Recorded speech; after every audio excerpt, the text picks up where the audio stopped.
because anger and frustration and control and hatred and envy and jealousy and insecurity and unworthiness and guilt and shame and suffering and depression, those are all derived. Those are emotions that are derived from the hormones of stress, and psychology calls those normal states of consciousness. Those are altered states of consciousness, because in stress, the physiology is that we're knocked out of homeostasis, we're knocked out of balance because we're perceiving some threat, some danger, some emergency.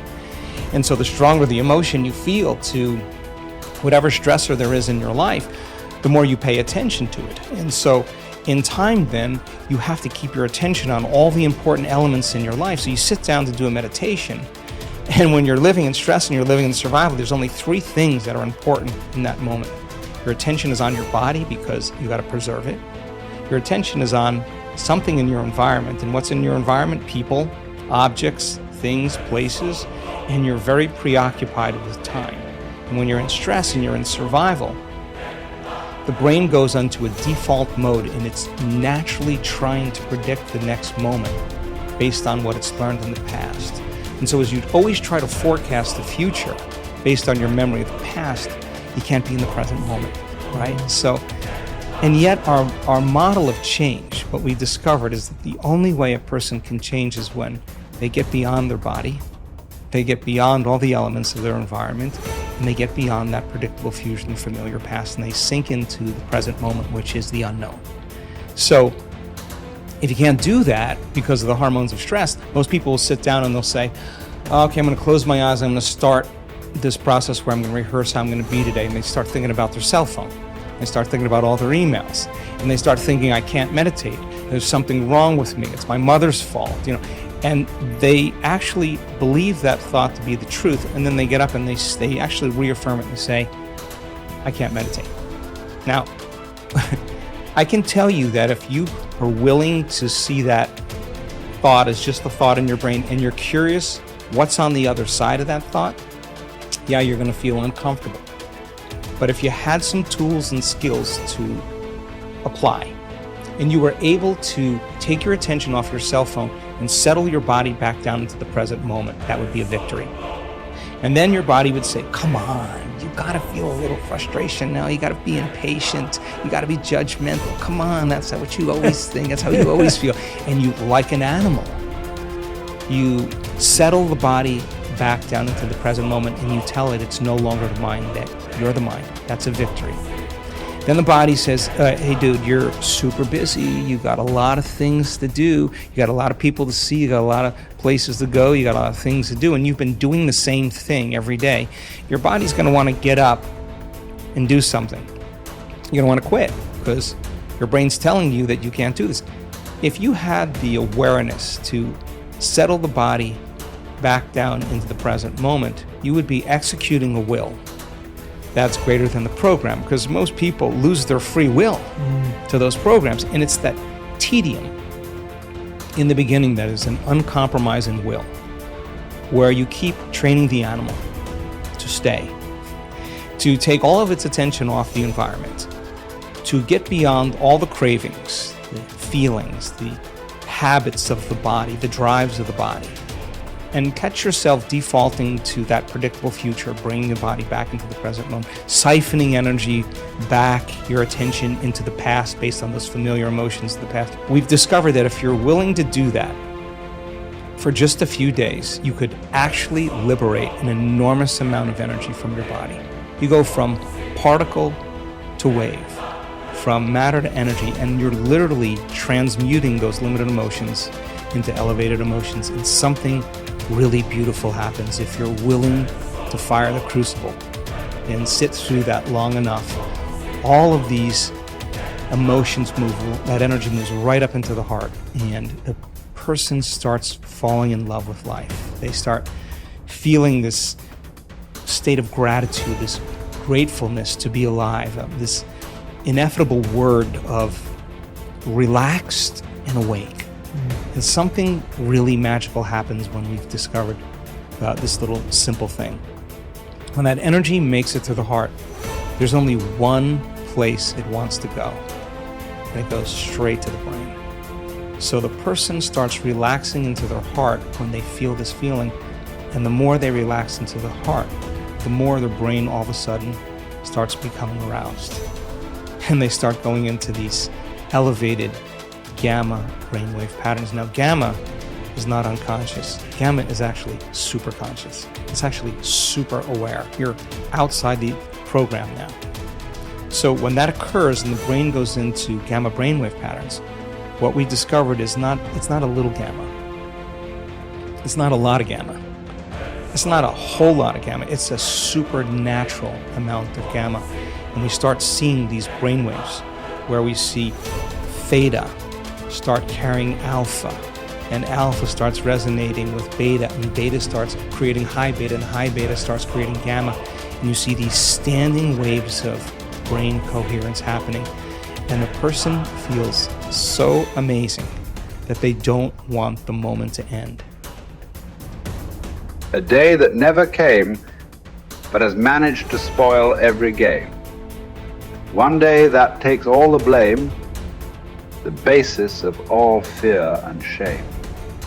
Cripples the blossoming of the life's flame. A spoiler that makes life a dream. Traps the limitless in a limited scene. One day that takes all the blame, the basis of all fear and shame. Cripples the blossoming of life's flame. A spoiler that makes life a dream. Traps the limitless in a limited scene. A day that never comes but the world it ruled. Tomorrow never happened to anybody, but the idea of tomorrow has robbed people. A huge mass of people of their life. Just the idea. Nobody ever touched a tomorrow in their life. Nobody ever experienced one. Nobody ever saw one.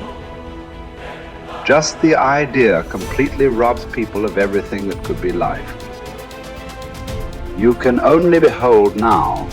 You can never behold tomorrow. Not because it's out of reach, because it doesn't exist. You can only imagine tomorrow. You will never behold tomorrow. Never, ever.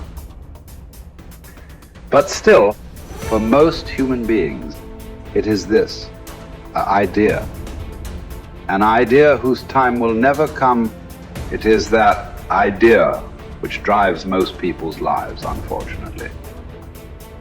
Even if you drive your life with an idea, even if you drive your life with an idea, you must drive with an idea whose time may come sometime, but this is an idea whose time will never come. But it still drives people. It still drives most lives on the planet. That is why most lives on this planet are not lives. They're just a bunch of thoughts, emotions, ideas, prejudices. Most lives are not a reality. They're just a psychological. They're just a psychological existence. They're just a dream, because reality happens now. Reality happens here. In your mind, only a dream can happen.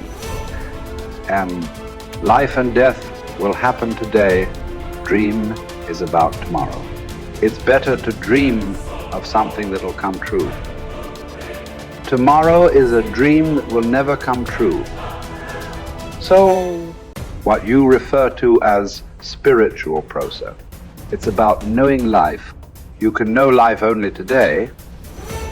You can know life only now. This is the moment. I'm not trying to give you a teaching.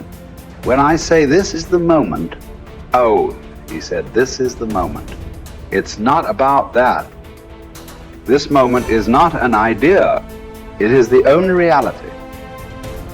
This moment is not a teaching. It is the only living thing. It is the only living thing in the existence is right now, nothing else.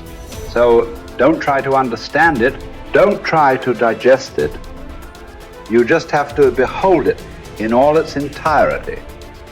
Start with the rain, good way to begin.